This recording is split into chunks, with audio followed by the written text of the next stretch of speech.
Hola, soy Grace Allen. Por favor, deja tu mensaje. ¿Mamá? ¿Dónde estáis?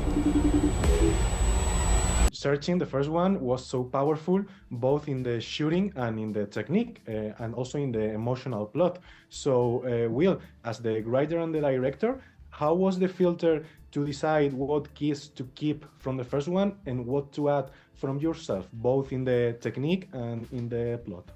Yeah, I mean, in terms of creating a follow-up, the original writers of the first Searching, created an outline that they gave to Nick and I to develop. So we felt that in terms of there being some continuity between that movie and this movie in tone, they had that covered. But I think we wanted to just try something different. It wasn't about what worked or what didn't about the first one. It was about, let's just go a little younger, a little faster, Like, if the first one was Sam Raimi's Spider-Man, could we make this, Into the Spiderverse, but of the Searching franchise? And Natalie, we usually see movies about the dangers of privacy in social media, but this saga also focuses on the benefits to the point of, even solving a crime.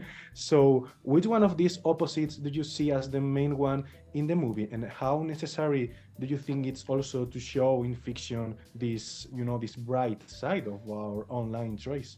Yeah, absolutely. I mean, one of the things we talked about when we were making the first film as well was a lot of the depictions of the internet are always kind of dire and shown in a negative way, and those stories are great too. But I think what we wanted to do with this, with both movies, is show the internet kind of objectively, right? So depending on who's using it, it can be used for different reasons. But in June's case, our protagonist, like you said, she's using it for good. She's trying to find her mom, but without giving anything away, in the wrong hands of some people, it can be used, for bad. So it's overall kind of like an objective, I would say, POV on the internet, where it really just depends on the context.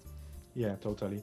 And also, Will, now that you are in the industry, apart from Searching, I barely remember other movies with this, recording format, maybe Unfriend or Open Windows. So why do you think this screen format hasn't still come to the big spot like the 3D or the found footage? And what do you think it could provide to the recent movies, this format?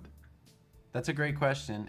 It's probably pretty comparable to found footage in a lot of ways, but one of the things I really like about this format is that it's not found footage. You actually see moments that were never recorded at all, that just took place on someone's screen.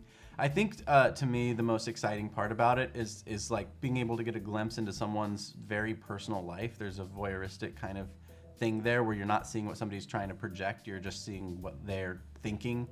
I mean, maybe it has a hard time, it'll have a hard time creating some blockbusters like Avatar, but I think it's already come pretty far, and I don't think it's quite done yet. Maybe they'll do Avatar on screen. Yeah, there we go. Batman. Yeah, Avatar 8 or 9, recording on a smartwatch. Avatar, the way of the computer.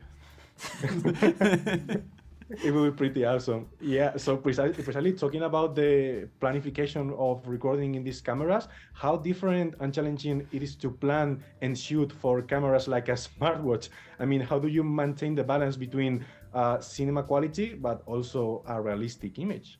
Yeah, that's a really good question, and we appreciate when people see that it's a lot of work, because it is. I mean, we have to give a shout out to our awesome DP Steve Holler, and he really, came in and executed the vision that Will Nick had, which was, we want this to feel authentic and real, and like the live action footage could have conceivably come from the devices that we're showing you the perspective from. But at the same time, it is a movie, and we always wanted this to be in theaters, and we wanted to make something cinematic. So it's that balance of trying to make it look authentic but cinematic. And it's a huge feat to pull off, because we're shooting on different formats to achieve those looks, and kind of I would say unconventional cameras for a movie.